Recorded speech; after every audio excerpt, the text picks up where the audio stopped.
Hello everyone, मैं हेत रामडोई। हमारे YouTube channel unique Asian math में आप सभी लोगों का हार्दिक स्वागत करता हूं। दोस्तों, आज हम सूत्रों का डिटेल रूप पढ़ने वाले हैं। दोस्तों, आज हम घन घनाभ के सूत्र पढ़ेंगे और इनमें आपको मैं खोल खोल के बताऊंगा कि कौन सा सूत्र किस प्रकार से बनता है। तो यहाँ पर कुछ मैं ऐसी चीज़ें जो शॉर्टकट लिखूंगा उनके बारे में पहले बता देता हूँ। सबसे पहले मैं लंबाई को लिखूंगा। देखो, लंबाई लंबाई लंबाई को मैं ऐसे लिखूंगा, या फिर मैं ये इसको ऐसे भी लिख सकता हूँ, एल, स्मॉल एल भी लिख सकता हूँ। और चौड़ाई को मैं क्या लिखूंगा? चौड़ाई चौड़ाई चौड़ाई को मैं ऐसे लिख सकता हूँ, या फिर डी लिखूंगा।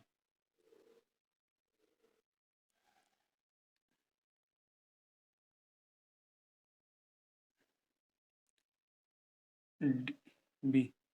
और ऊंचाई को मैं ऐसे लिखूंगा, ऊंचाई को ऐसे लिख सकता हूँ, या एच। तो ये सिंबल इसमें काम में आएंगे दोस्तों, और इन सिंबलों के आधार पर ही मैं इसमें जितने भी सूत्र बनेंगे उनको बताऊंगा। तो आप नोट कर लीजिएगा इनको और आगे चलते हैं। आप मैं एल बी एच यूज करूंगा इसमें, लंबाई, चौड़ाई और ऊंचाई। लंबाई को एल लिखूंगा, चौड़ाई को बी लिखूंगा, ऊंचाई को एच लिखूंगा, और इसी के आधार पर इनके सूत्र मैं आपको बताने वाला हूं। सबसे पहले आप एक चीज देख लीजिए कि जो घन होता है, घन की कंडीशन क्या हो। सबसे पहले मैं आपको एक घन बना के दिखा देता हूं। इस प्रकार से घन हमारा बनता है। ये हमारा घन हो गया दोस्तों। इसमें 6 फलक होंगे हमारे, और छहों जो फलक हैं उनकी सभी की भुजाएं बराबर होंगी। ये भुजा, ये भुजा, ये भुजा, ये भुजा, ये चारों भुजाएं बराबर हैं। ऐसे ही ये भुजा, ये भुजा और ये भुजा, ये भी बराबर है। ये भुजा, ये भुजा और ये भुजा, ये भी बराबर हैं। और ये भुजा, ये भुजा, ये भी बराबर हैं। यानी कि इसमें सारी जो भुजाएं होती हैं वो सब बराबर हैं दोस्तों, इसलिए इसको घन बोला जाता है। घन के अंदर क्या होता है कि सभी भुजाएं समान होती हैं। तो अब इसका सूत्र कैसे बनेगा देखिएगा। घन के एक पृष्ठ का क्षेत्रफल पूछ रहा है। घन का एक पृष्ठ ऐसा होगा दोस्तों, इस प्रकार का होगा। यानी कि ये भुजा, ये भुजा, ये भुजा, यानी कि चारों जो भुजाएं वो समान होंगी। तो इसका पृष्ठीय क्षेत्रफल क्या होगा? एक भुजा को यदि हम एल मान लेते हैं तो इसका एक पृष्ठ का क्षेत्रफल होगा एल स्क्वायर। क्या होगा?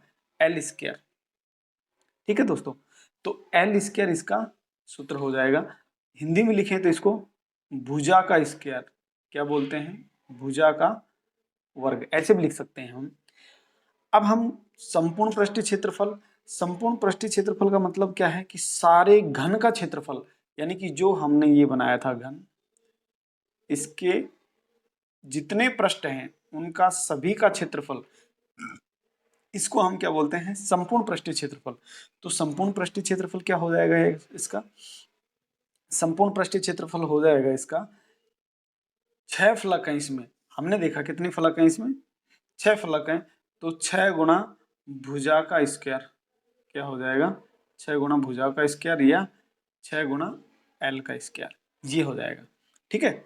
अब एक बात अलग से देखते हैं, यानी घनाभ। अब घनाभ क्या होता है? घनाभ जैसे ये होता है दोस्तों, घनाभ इस प्रकार का होगा जिसमें इसकी जो 6 फलक हैं वो 6 फलक में दो दो फलक बराबर होंगी, बाकी सब अलग अलग होंगी। यानी कि ये फलक जो है इसके बराबर होगी, ये फलक है वो इसके बराबर होगी, और ये फलक इसके बराबर, और ये फलक इसके बराबर, ये फलक इसके बराबर। यानी कि आमने सामने की जो फलकें हैं, इधर की फलक इधर की फलक के बराबर होगी, और ऊपर की फलक नीचे की फलक के बराबर होगी। ऐसे इसमें होता है। तो दोस्तों, इसमें भी 6 फलक होते हैं, लेकिन होता क्या है, इसमें सारी जो फलकें हैं वो अलग अलग होती हैं। आमने सामने की फलक सिर्फ बराबर होती हैं, तो इसलिए इसका सूत्र क्या हो जाएगा? घन के एक पृष्ठ का क्षेत्रफल, यानी कि लंबाई, लंबाई को हम एल से लिखते हैं, लंबाई गुणा चौड़ाई, चौड़ाई को हम बी से लिखते हैं। इसको हम यदि ऐसे लिखें कि लंबाई गुणा चौड़ाई, ऐसे भी हम इसको लिख सकते हैं। ये इसके एक पृष्ठ का क्षेत्रफल हो गया। अब घनाभ का संपूर्ण पृष्ठीय क्षेत्रफल की बात करेंगे, तो संपूर्ण पृष्ठीय क्षेत्रफल की बात करेंगे तो दोस्तों ये हो जाएगा 2 गुणा लंबाई गुणा चौड़ाई यानी b प्लस चौड़ाई गुणा ऊंचाई प्लस ऊंचाई गुणा लंबाई, ये हो जाएगा इस प्रकार लंबाई गुणा चौड़ाई प्लस चौड़ाई गुणा ऊंचाई प्लस ऊंचाई गुणा लंबाई। इसको यदि हम ऐसे लिखें तो ऐसे भी लिख सकते हैं हम, लंबाई गुणा चौड़ाई प्लस चौड़ाई गुणा ऊंचाई प्लस ऊंचाई गुणा लंबाई, ऐसे भी हम इसको लिख सकते हैं। तो ये था हमारा घन घनाभ का एक पृष्ठीय और संपूर्ण पृष्ठीय क्षेत्रफल। अब दोस्तों हम बात करेंगे इनके आयतन की। तो आयतन दोस्तों, अब हम घन का आयतन ज्ञात करेंगे। तो घन का आयतन और घनाभ का आयतन, तो देखिए एक चीज अपन को इसमें ज्ञात होना चाहिए कि ये 3D है। कोई भी चीज का आयतन हम 3D में ज्ञात करते हैं, क्षेत्रफल तो हम 2D में भी ज्ञात कर लेते हैं। अब 3D और 2D क्या है, तो इस प्रकार से होता है। 3 अक्ष होते हैं, ये एक्स अक्ष है, ये वाई अक्ष है और ये जेड अक्ष है, ये ओरिजिन पॉइंट है। अब इसमें हम देखते हैं कि 3 इसमें फलक होंगे, एक तो ये होगा और एक ये होगा, एक ये होगा,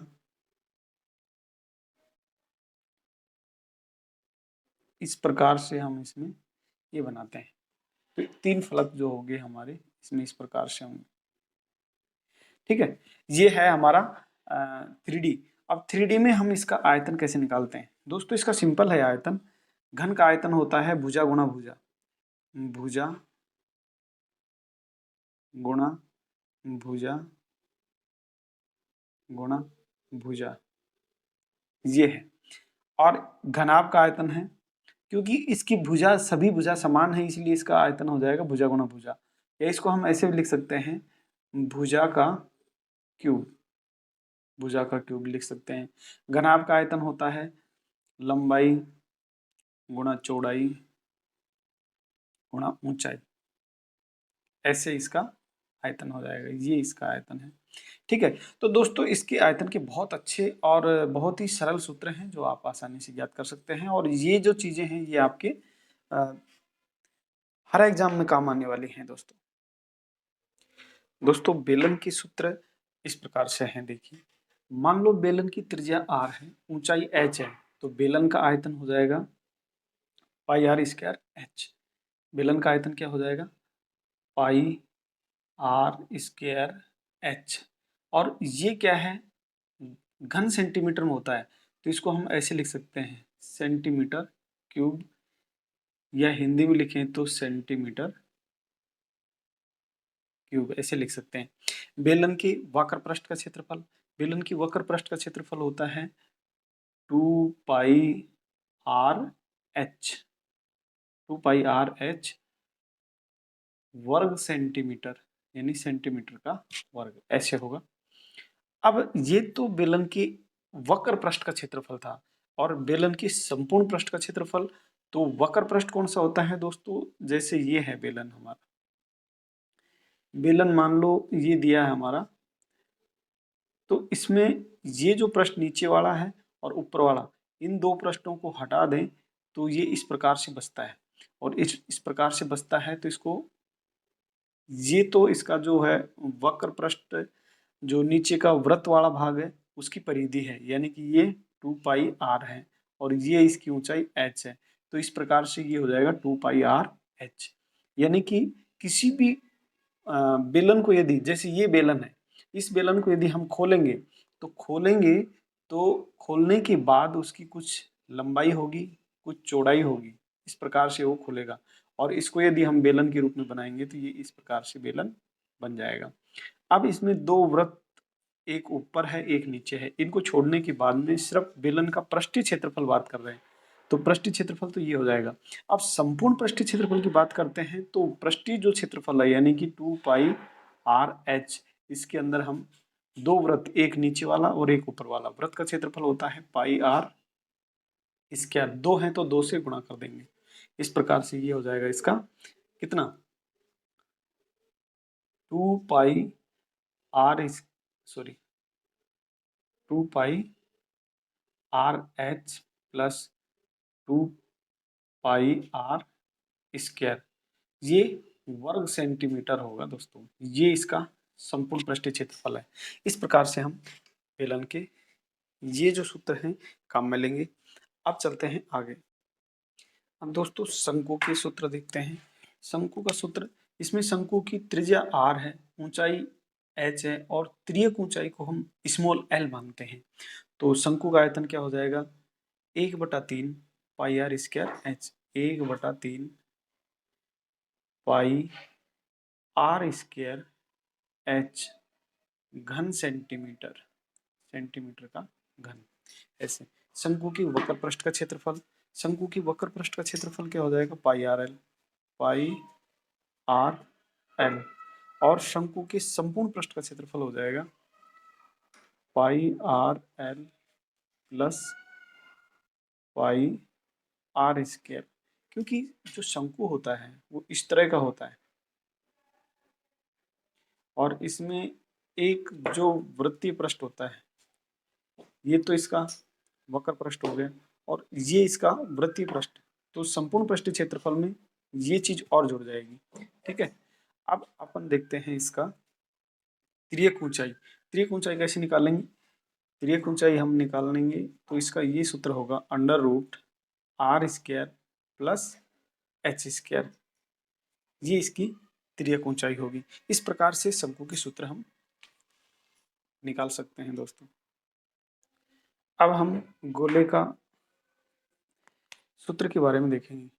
तो गोले की सूत्र क्या है, माना कि गोले की त्रिज्या r है, गोले की त्रिज्या r है तो गोले का आयतन क्या हो जाएगा, 4/3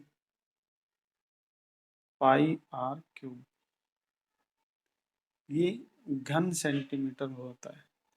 ऐसे ही संपूर्ण गोले का पृष्ठीय क्षेत्रफल, संपूर्ण गोले का पृष्ठीय क्षेत्रफल होता है 4πr² वर्ग सेंटीमीटर, यानी सेंटीमीटर का वर्ग।